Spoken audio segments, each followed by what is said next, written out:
Soir Actualité, Madame, Messieurs, bonsoir. À la une, le gouvernement Sama 2 publié hier sur nos antennes.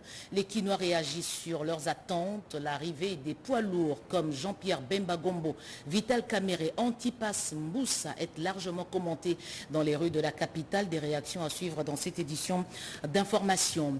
La République démocratique du Congo occupe la 2e place en Afrique sur le classement de la prévalence de la tuberculose. Plus de 200 000 âmes souffrent de cette maladie. Comment prévenir? Le nouveau vaccin est vivement recommandé.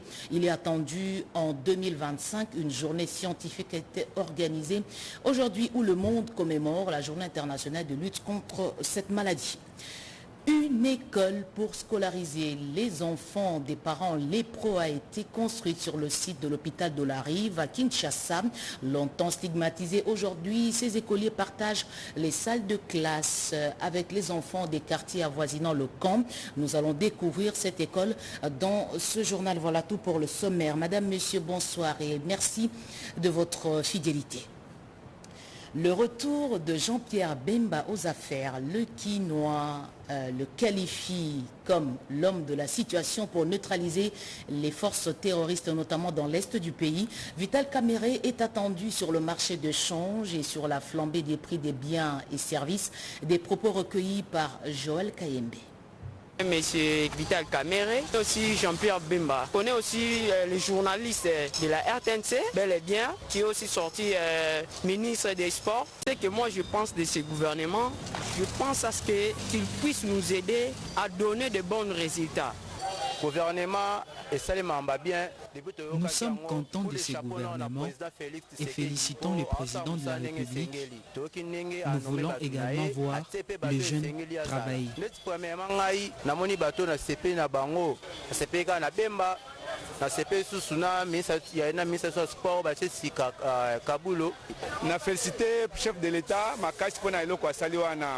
Je suis heureux de cette nouvelle équipe. Nous saluons les efforts du chef de l'État pour le retour de la paix dans la partie Est en nommant Jean-Pierre Bemba comme ministre des Défenses. Deuxièmement, le nouveau ministre des Sports doit relever les défis avec les équipes nationales. Au ministre de l'économie Vital Kamerhe de travailler pour l'appréciation du franc congolais face au dollar. Vital Kamerhe akitisa dollar, ba congolais bazola pona dollar na kolia makamususu abongisa ngo makasi abongisa makamususu dollar ekita makasi eloko zoboma congolais zaka dollar. Les priorités du Sénat pour la session en cours, le calendrier a été adopté. La loi sur la répartition de sièges doit vite être votée pour permettre le dépôt des candidatures. Sandra Nyangitabou fait le point. Des travaux de la session de mars 2023 a été voté à l'unanimité par les sénateurs en plénière comme le présageait la conférence des présidents. Au vu de l'abondance des matières de cette session, essentiellement législative, les élus des élus vont devoir travailler d'arrache-pied pour doter le pays des lois attendues, sans oublier l'exercice du contrôle parlementaire. Étant donné que cette session s'ouvre à quelques mois seulement de la tenue des élections générales que le pays doit organiser, le Sénat, à l'instar de l'Assemblée nationale, attend aussi du gouvernement le projet de loi relative à la répartition des sièges nécessaires à la bonne organisation des scrutins, comme l'avait si bien dit le président du Sénat Modeste Bahati Lukwebo lors de son discours inaugural de la session le 15 mars 2023. Le sénateur John Tabasima, élu de l'Ituri, a insisté aussi sur cette urgence. Étant donné que nous sommes en train de nous enrôler, à la fin de cet exercice, il faudrait que nous puissions très rapidement répartir les sièges pour aborder maintenant la période de dépôt de candidature. On ne peut pas aller au dépôt de candidature sans pouvoir régler cette question de la répartition des sièges. Le calendrier de la session reste toutefois ouvert à toute autre urgence législative. La proposition de loi portant statut particulier des parlementaires initiée par la sénatrice Francine Mouyumba a été également retenue, autant celle d'autres sénateurs. Le comportement de l'économie nationale en 2020. L'évaluation vient d'être faite dans une retraite organisée au Congo central. Dans ce reportage, Sandra Nyangui revient sur les points importants abordés au cours de ces travaux. Ils étaient tous là autour du ministre Nicolas Kazadi pour faire l'évaluation des activités de l'année 2022 au ministère de l'économie nationale afin d'éventrer le bois et de planifier l'avenir avec assurance, question d'offrir à l'économie de la RDC un outil capable de répondre aux exigences de la modernisation dans ce secteur si vital pour le développement de notre pays. De l'administration, passant par le cabinet, le CPCE et la CONAC, tous ont présenté leurs réalisations pour l'année 2022 et perspectives pour l'année 2023, en présence de la FEC, de la NAPI ainsi que d'autres partenaires clés du ministère de l'économie nationale. Cet atelier revêt un caractère important, a relevé le ministre des Finances qui assumait jusque-là l'intérim à l'économie nationale, car ça permet aux acteurs majeurs du ministère de faire une réflexion profonde sur les missions de l'économie nationale. L'assistance a bénéficié des exposés enrichissants, sanctionnés tous par un jeu de questions-réponses sans langue de bois. Des chocs des idées, jaillit la lumière, dit-on. Un échange fructueux s'est déroulé entre le DG de la NAPI, Anthony Kinzo, et le secrétaire général à l'économie nationale, Célestin Tuté, sur la question de l'existence ou non du numéro d'identification nationale.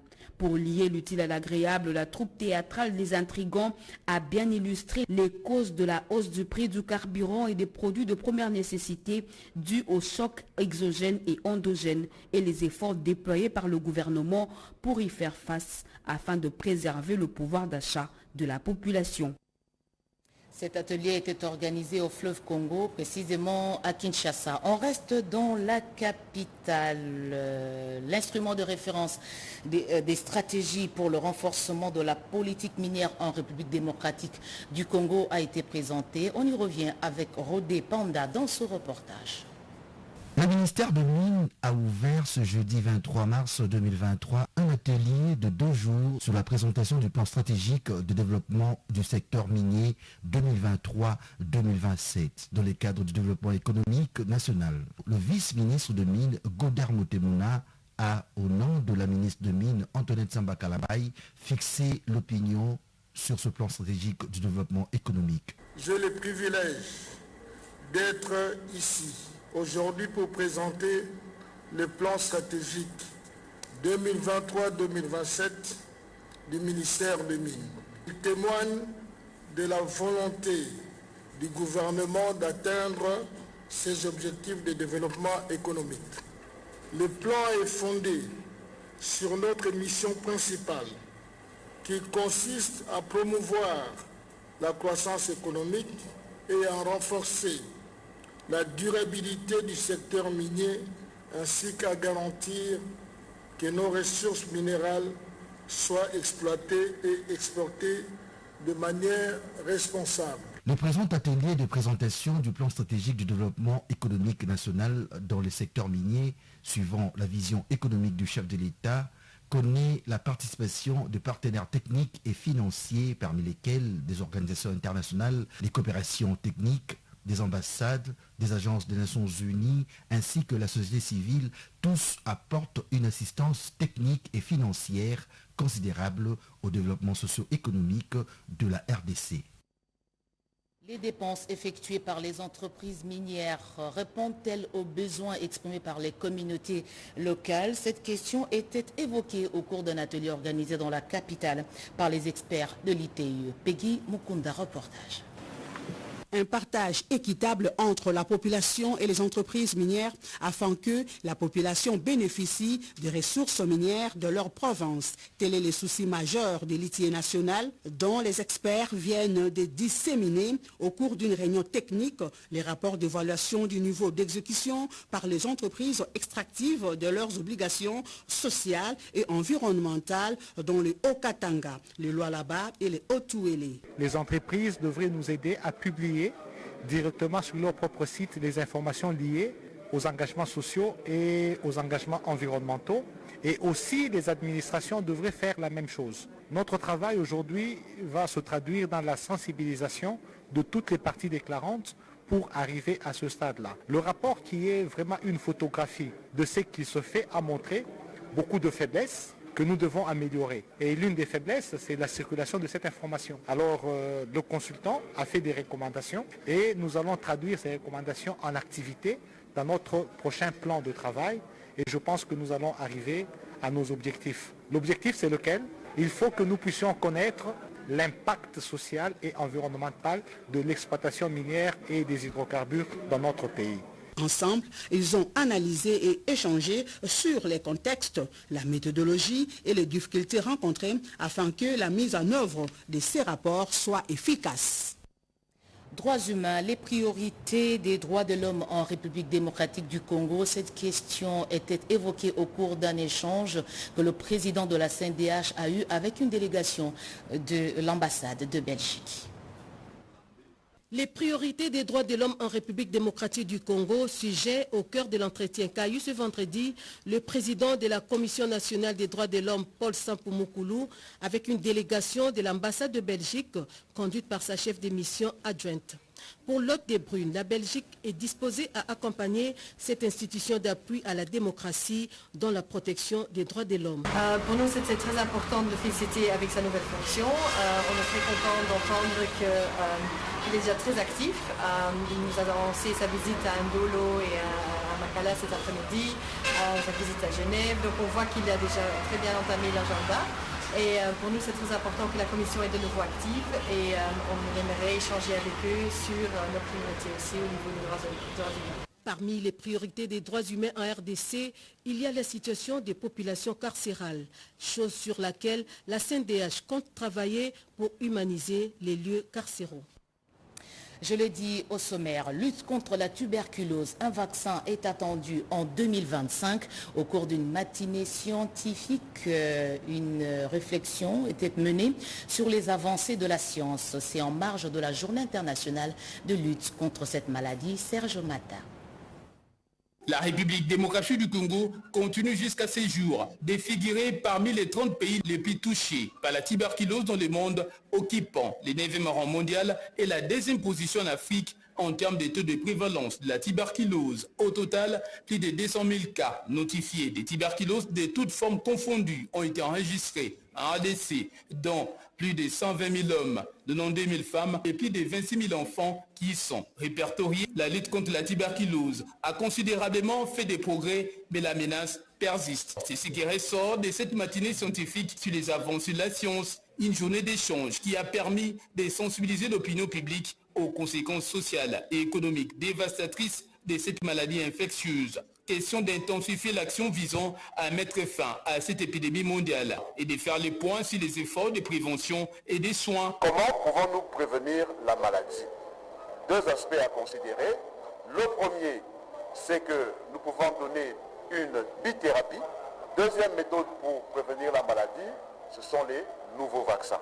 Parce que le programme national de lutte contre la tuberculose travaille déjà avec la fondation Bill Gates sur un candidat vaccin, sur les essais cliniques qui peuvent permettre d'obtenir un vaccin, mais en 2025. Pour cette année 2023, le thème international est oui, nous pouvons mettre fin à la tuberculose. À Kinshasa, le thème national est oui, ensemble, nous pouvons mettre fin à la tuberculose en République démocratique du Congo. Les violences basées sur le genre. Nicole Boacha encourage les étudiants de l'IFASIC à construire la confiance en soi pour se protéger. La directrice adjointe du président de la République a partagé une tribune avec Sylvie Elengue, DG de la RTNC, et le député national Éric Tchikouma. Pierre Kibambe-Sombré. Le mois dédié aux droits de la femme est en cours. L'Institut facultaire des sciences de l'information et de la communication organise la semaine du leadership au féminin, une occasion pour l'IFASIC d'inviter comme intervenant au panel de ce vendredi 24 mars Madame le professeur Nicole Boacha, directeur de cabinet adjoint du chef de l'État chargé des questions juridiques, politiques et diplomatiques, Madame le directeur général de la RTNC Sylvie Elengue et le député national Éric Tchikouma, tous les hôtes du directeur général de l'IFASIC, le professeur Kambaï Boacha. Dans son exposé, Madame le directeur de cabinet adjoint du chef de l'État s'est apaisantie sur la problématique des violences basées sur le genre. pour y faire face. L'oratrice a recommandé aux femmes, à l'étudiante de l'IFASIC en particulier, la connaissance de soi, la confiance en soi et non la bataille physique pour faire changer les choses. Elle en a appelé à la prise de conscience de la valeur de la femme pour affronter les violences psychologiques et atteindre l'équité entre hommes et femmes. La connaissance de soi, la confiance en soi vous permet de vous protéger contre les violences basées sur les genres afin d'aboutir à une réelle équité. Je veux vous dire, chers amis, mes sœurs, il faut qu'on vous choisisse pas parce que vous êtes une femme, mais parce que vous en avez dans la tête et parce que vous êtes quelqu'un qui peut parler et réfléchir. Il y a des efforts, bien sûr. L'effort la plus spectaculaire, Madame la DG, c'est les 32% qu'on a eu hier. Allez, on applaudit quand même. Les 32%.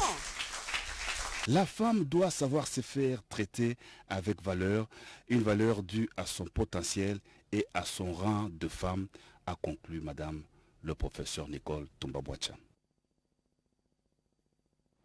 À la une encore ce soir, les ex-malades de la lèpre longtemps restés à l'isolement sont rejetés de la société et leurs enfants aussi. Pour leur donner une seconde chance, une école a été construite sur le site de l'hôpital de la Rive. On découvre cette école dans ce reportage signé Lucie Lavici-Senda. Un établissement scolaire en plein site de l'hôpital général de la Rive, créé en 1996 pour répondre à un besoin de scolarité des enfants dont les parents étaient des lépreux, donc en isolement dans ce camp. Siama Bassiama en est l'initiateur, explique son épouse et enseignante de la première année primaire.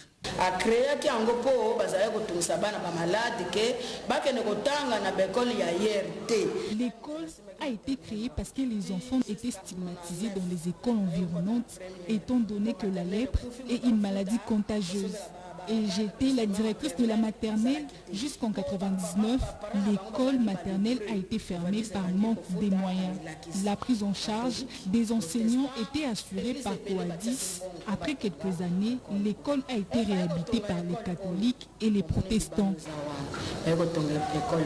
À ses débuts, cette école n'avait que la section maternelle et primaire avec 200 élèves repartis en 40 classes. Parmi les difficultés à relever, il y a la sécurité des élèves. Étant logés au sein de l'hôpital au bord du fleuve Congo, il y a nécessité d'ériger une clôture pour cette école devenue aujourd'hui une école conventionnée catholique. À part les enfants des malades, il y a aussi les enfants des militaires du camp Tchad. Parce que le camp Tchad se trouve ici proche. Nous avons un danger permanent ici derrière nous, qui est le fleuve Congo. Nous voulons que cette école soit quand même clôturée. Aujourd'hui, l'Institut Saint-Damien est opérationnel sur le même site pour la vacation de l'après-midi avec l'organisation des 3 sections, à savoir la commerciale, la pédagogie et la scientifique. Le directeur des études de l'école signale par contre des difficultés tant matérielles que didactiques. Un cadre juridique du plan d'action de sécurité sanitaire pour une résilience aux épidémies et catastrophes en République démocratique du Congo est en gestation. Ce sujet était évoqué au cours d'un atelier qui a réuni plusieurs juristes.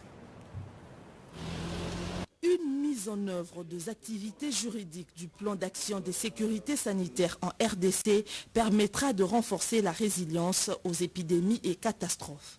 Le projet REDIS 4 que gère l'unité de gestion du programme des systèmes de santé UGPDSS a mis autour d'une table le cabinet d'avocats Machiri et associés ainsi que le forum des juristes dans la sécurité sanitaire pour faire un état des lieux des capacités techniques du pays à faire face aux urgences à travers une évaluation de textes juridiques. Donc aujourd'hui, c'est pour que nous puissions nous mettre ensemble, pour qu'on se connaisse et qu'on sache que nous devons travailler ensemble jusqu'à la fin de leur contrat et à l'atelier qui va sanctionner la fin de leur contrat. La législation partie intégrante de la prévention est l'une des composantes techniques retenues dans la mise en œuvre efficiente de ce règlement sanitaire, a soutenu le Dr Billy Humain, coordonnateur de ce projet. Ici, nous abordons un domaine technique qui est la législation ou l'instrument juridique. Donc nous avons les secteurs santé humaine, santé animale et santé environnement répartis dans plusieurs ministères pour nous accompagner à faire cet état des lieux et faire de propositions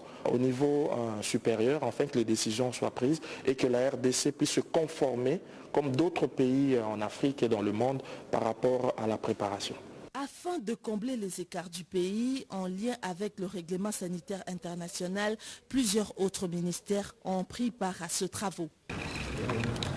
Environnement, comment fonctionne le parc de Virunga et celui de la Garamba, deux sites touristiques de la République démocratique du Congo? Il y a quelques jours, le président de la République a justement échangé avec le gestionnaire de ces deux parcs pour vous faire une idée sur l'immensité de la richesse que regorgent ces deux patrimoines appartenant à la RDC. Nous vous proposons cette carte postale réalisée par Jacques Chiwabwame. Il existe plusieurs parcs en République démocratique du Congo, dont le parc national de Virunga et celui de Garamba. Dans l'est de la République démocratique du Congo, le parc national de Virunga s'étend sur une superficie de 7769 km². Il fut créé en 1925. C'est le plus ancien parc national de l'Afrique. Appelé à l'époque Parc Albert, son nom actuel date de 1969. Riche en biodiversité, le parc national de Virunga abrite plus d'1 millier d'espèces, notamment les gorilles, okapis, hippopotames, éléphants et lions. Inscrit au patrimoine mondial de l'UNESCO, le parc de Virunga est le deuxième poumon de la planète après la forêt amazonienne. Plus loin, dans la province du Haut-Uélé, le parc national de la Garamba a une superficie de 5200 km². Il fut créé en 1938. Le parc national de Garamba comprend d'immenses savanes herbeuses ou boisées, entrecoupées de forêts galeries le long de rivières et loge 4 de plus grands mammifères, l'éléphant, la girafe, l'hippopotame et les rhinocéros blancs inoffensifs. Malheureusement, malgré toutes leurs caractéristiques attractives, les deux parcs de Virunga et de Garamba, patrimoines mondiaux, sont en proie à des conflits armés et au braconnage, événements qui ralentissent l'élan de l'industrie touristique. Autre chose, la redevabilité pour le moyen de l'État utilisé. La sous-direction de comptabilité de l'OVD Kinshasa a débuté les travaux des inventaires. Le lancement officiel des travaux des inventaires extra-comptables des services de la sous-direction de comptabilité de l'OVD Kinshasa s'est déroulé avec satisfaction. En présence du directeur provincial de Kinshasa, Alain Chimbalanga, l'expert comptable commissaire au compte, Kitolanda José, a expliqué l'importance de tenir en temps réel et à point nommé l'inventaire au sein d'une entreprise. L'inventaire, c'est une façon de dénombrer afin de recoller matériellement les existants dans une entreprise. L'inventaire extra-comptable. Là maintenant, le comptable ou bien l'agent descend sur le terrain pour dénombrer, pour compter, pour vérifier, pour mesurer les existants et comparer aux inventaires qui sont inscrits dans la comptabilité. Les extraits comptables permettent de faciliter la comptabilité, a dit le sous-directeur financier Pierrot Kinyonga. Les inventaires extra-comptables sont très impérieux pour une entreprise. Les lancer à ce moment ici, certes c'est en retard bien sûr, parce que l'exercice concerné c'est l'exercice clos au 31 décembre 2022, mais dit-on mieux vaut tard que jamais. Ce sont des inventaires qu'on devait impérieusement lancer comme nous recommande la loi en la matière. On ne pouvait pas clôturer un exercice comptable sans inventaire extra-comptable. Avec les SDT Julio Kisoso et les chefs de brigade qui ont pris part à cette session, le mot sur la fiche des stocks a été aussi évoqué car les écritures y sont consignées. On revient sur la grande actualité depuis hier soir. Parmi les ministres maintenus au sein de ce gouvernement, Sama Lukonde II, il y a lieu de citer Patrick Mouyaya Katembo, ministre de la Communication et porte-parole du gouvernement. Son maintien était célébré par une foule amassée devant sa résidence.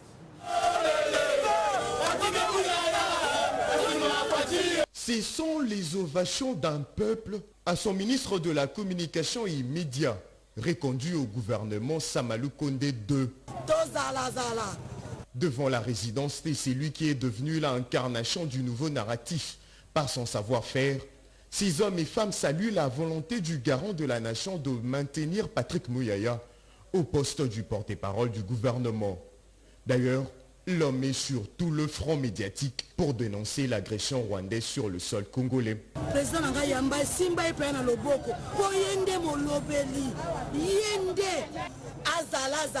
Tout en rendant hommage au président Félix Tshisekedi, Patrick Mouyaya a aussi remercié le Premier ministre Jean-Michel Samalou Kondé pour la confiance placée en sa personne.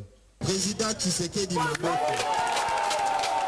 Cadre du parti Lumbiste unifié, ministre de la parole et de l'écoute, à l'actif du ministre Patrick Mouyaya, il faut noter la campagne Bendele Koyate en guise de soutien au FARDC, ses briefings hebdomadaires, aussi le mérite d'avoir proposé le projet de loi fixant les modalités d'exercice de la liberté de la presse en RDC.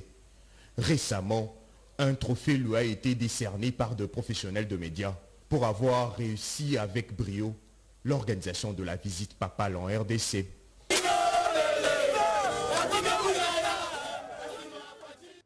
Edith Chalakatala, bonsoir. Bonsoir. Justement, puisqu'on en parle, beaucoup ont gardé leur poste comme le ministre Patrick Mouyaya. Certains ont quand même été permutés. On signale des entrants et quelques départs. Et bien entendu, comme le ministre Patrick Mouyaya est resté au ministère de la Communication immédiate, porte-parole du gouvernement, il y a le ministre des Finances qui est resté à son poste, il y a la diplomatie qui est toujours aux mains de Christophe Lutundula, mais il y a des entrées assez importantes. C'est l'engagement des politiques de la République démocratique du Congo, on peut bien le dire. Jean-Pierre Bemba Gombo au ministère de la Défense, c'est dire donc l'engagement de cette personnalité qui est identifiée dans la population, qui a été interrogée sur les rues de Kinshasa. En tout cas, la population pense que Jean-Pierre Bemba Gombo a le profil qu'il faut pour cette période où les douleurs lancinantes dans la partie est de la République démocratique du Congo avec ces guerres incessantes. Je crois que c'est, comme la population le pense, un profil qu'il fallait, mais il y a aussi Peter Kazadi qui arrive au ministère de l'Intérieur avec plusieurs défis à relever, les conflits entre communautés, mais aussi l'insécurité dans les... Oui, il est de l'UDPS bien entendu, et aussi les banditismes dans les grandes villes, l'insécurité, il a la responsabilité d'assurer la paix, la sécurité, la tranquillité dans les grandes villes du pays, mais il y a aussi Vital Kamere qui entre au gouvernement avec une lourde responsabilité au ministère de l'économie. Il y a surchauffe sur les marchés. Il va devoir faire beaucoup d'efforts. Il a un cursus de ce côté-là qui rassure. Je crois que comme chef de parti politique, il décide d'entrer au gouvernement avec son expérience d'ancien président de l'Assemblée nationale, directeur de cabinet du président de la République, ancien membre du gouvernement, ministre de la Communication, si je ne m'abuse. Je crois que c'est... Et économiste de formation. Économiste de formation, bien entendu. Mais il y a aussi Antipas Moussanyamouissi qui prend la responsabilité de l'intégration régionale. C'est dire que ce gouvernement, on verra dans les mois qui viennent quelles sont les grandes décisions qui seront prises, mais en tout cas la population attend beaucoup de ce remaniement intervenu hier, tard dans la soirée, ou dire tôt ce matin, il était minuit 18 ou 19 quand la porte-parole du président de la République est apparue sur la antenne de la RTNC pour ce grand remaniement. Merci Edith Chala pour ce complément d'information. On reste dans la même veine. Plus question de parler des entreprises en termes de canards boiteux dans le gouvernement Samalou Kondé II. Ces propos sont de Adel Kaïnda, ministre qui a conservé son portefeuille. On l'écoute dans ce reportage signé Angèle Mabiala-Lande. La reconduction de la princesse Adel Kaïnda Maïna au poste de ministre d'État en charge du portefeuille n'est pas une surprise. Le président de la République, Félix-Antoine Tshisekedi Tshilombo, a fait un choix judicieux au regard du parcours exceptionnel de cette femme de distinction. Les restructurations entreprises pour redynamiser les secteurs du portefeuille ont suffi pour voir cette brave des warriors poursuivre le travail entrepris. Ce matin, son cabinet, lieu de départ de toute réforme, a été envahi par les membres venus dire merci au président de la République République est glorifié. Le Seigneur qui a donné une réponse à ceux qui combattent les élus de Dieu, qu'il est temps de se repentir. La joie était à son comble et l'ambiance au grand jour. La nomination est une bonne chose, mais le travail en est une autre, déclare la patronne du portefeuille. C'est l'occasion de remercier sincèrement le chef de l'État, président de la République, Félix Antoine Tshisekedi Tshilombo, pour la confiance renouvelée à ma modeste personne pour cette réputation. C'est un cas rarissime où nous avons un chef de l'État qui connaît bien ses ministres et qui évalue le travail abattu. Il ne faudrait pas que ce soit aussi pour vous un motif de l'autosatisfaction. Non. Nous devons encore travailler pour que nous puissions la seconde fois mériter la confiance du chef de l'État et du Premier ministre, le chef du gouvernement. Nous allons continuer à travailler la main dans la main et restructurer profondément les entreprises du portefeuille et que jamais à la fin du mandat, que nous ne puissions pas présenter un bilan mitigé, mais que ce soit un bilan concret au chef de l'État. À ceux qui doutent encore de sa loyauté envers le président de la République, le numéro 1 du portefeuille leur demande de la juger sur ses réalisations. Les femmes de la Funa encouragées à intégrer le cercle du numérique pour la participation de la femme dans la vie politique. Laurette Mampouya est vent debout pour une solidarité entre femmes, cadre du Front des indépendants pour la démocratie chrétienne de Fifi Masuka, gouverneur du Lualaba. Elle a appelé ses congénères à la prise de conscience. Emmanuela Commissaire.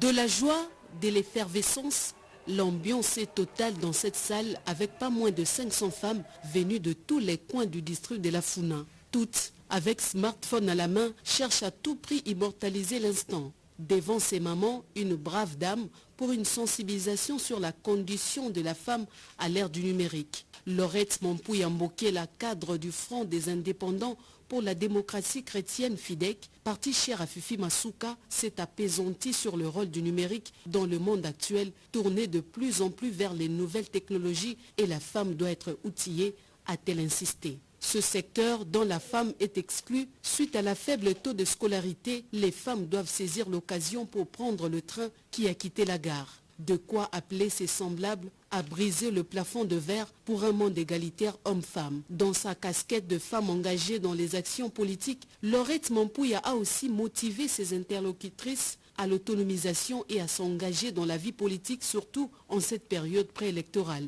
Une thématique appuyée par la secrétaire générale de FIDEC, Marie-Louise Ecolé, présente également dans la salle. Des moments de sensibilisation précédés par une cérémonie de remise de pagne à ces mamans, de quoi leur permettre de mieux finir le mois de la femme en beauté. Puisqu'on parle de la femme, nous allons vous faire découvrir maintenant la toute première femme inspecteur de sûreté de l'aviation civile. Son portrait est peint par Guy Matundu. Elle est la toute première femme congolaise inspecteur en sûreté de l'aviation civile. Elle a gravi tous les différents échelons au sein de l'aviation civile congolaise avant d'occuper ce poste. Madame Clarisse Yersong Pakou explique en quoi consiste son travail. Ma mission consiste à superviser toutes les activités de sûreté qui sont mises en œuvre par les exploitants aériens. À ce titre, j'effectue des audits de sûreté, des inspections de sûreté, au cours desquelles j'évalue la conformité des mesures qui sont mises en œuvre par ces entités par rapport à la réglementation en vigueur en matière de sûreté de l'aviation civile. Cette licenciée en droit de l'Université protestante du Congo, UPC, a suivi plusieurs formations, notamment sur l'aéronautique, la gestion de crise en sûreté de l'aviation civile, organisée par l'OACI, Organisation de l'aviation civile internationale. Clarisse Yersong est fière de savoir que d'autres femmes lui emboîtent le pas. Il y a 2 semaines, on venait de terminer la formation des inspecteurs stagiaires. J'ai été membre du jury, la seule femme dans le jury. On a évalué les inspecteurs stagiaires et dans le lot, il y a au moins 5 femmes qui ont été admises. Je dirais que les autres femmes également sont intéressées par ce que je fais. Elle rend une fière chandelle à sa hiérarchie qui fait la promotion de la femme. Je voudrais remercier mon directeur général, M. Tchumba Ponga Jean, pour la mise en œuvre de sa politique de promotion de la FAP, Madame le directeur général adjoint, Bolombo Natacha Emmanuel, ensuite Madame le directeur financier, Madame Céline Massengo, ainsi que mon directeur, le directeur de la sûreté de l'aviation et de la facilitation, M. Léonard Antier Ipan Sondé. Je remercie l'expert consultant en sûreté de l'aviation civile, M. Moussa Ndiaye. Dans les années à venir, cette fonction d'inspecteur en sûreté de l'aviation civile ne sera plus l'apanage des seuls hommes. Et puis ce message de félicitations adressé au vice-premier ministre, ministre de la fonction publique, il a plu au président de la République, chef de l'État, de vous réitérer sa confiance à travers l'ordonnance du 23 mars 2023 portant nomination des membres du gouvernement de la République.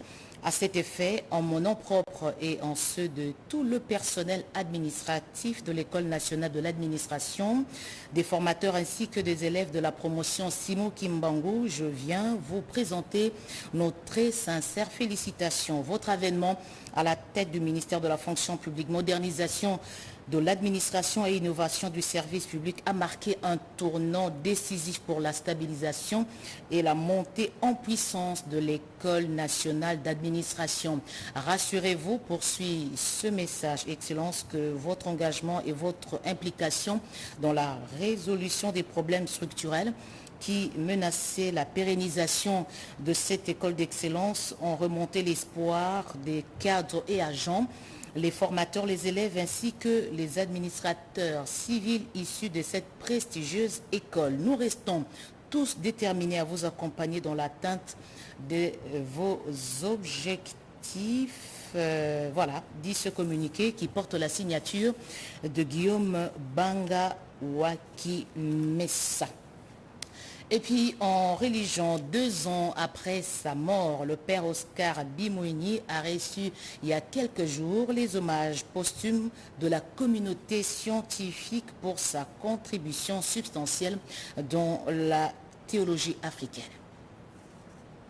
C'est ici, à la paroisse Saint-Raphaël de Limete, que cette crème intellectuelle essentiellement triée sur le volet dans la pépinière théologique et philosophique de la RDC, que des hommages posthumes ont été rendus au père Oscar Bimouni Nkweshi, mort le 6 mars 2021. 2 ans après, il était opportun de rappeler la pertinence de la pensée et de l'œuvre de celui qui est considéré comme celui qui a jeté les fondements théoriques de la théologie africaine et qui a consacré sa vie à l'éducation, a insinué le célébrant de l'Eucharistie du jour, le professeur Léonard Santedi, recteur de l'Université catholique du Congo. Plusieurs témoignages des intervenants à travers différents exposés et ceux des participants confirment ici l'apport incontestable de l'œuvre d'Oscar Bimouni Nkweshi à la théologie africaine et à l'inculturation de l'Évangile. D'abord, comme oncle, comme papa, c'est celui qui nous a tenus par la main. Et comme prêtre, c'est que nous avons retenu et nous a mis dans un combat pour nous dire il faut être fidèle à Christ, il faut aussi être fidèle à l'Afrique. Il ne suffit pas d'aller ramasser des petites histoires dans la culture pour faire le colmatage du prêt-à-porter à l'occidental. Il a conceptualisé le terme théo-andricité. Ça veut dire cette relation permanente et incontournable entre l'homme et son Dieu, l'homme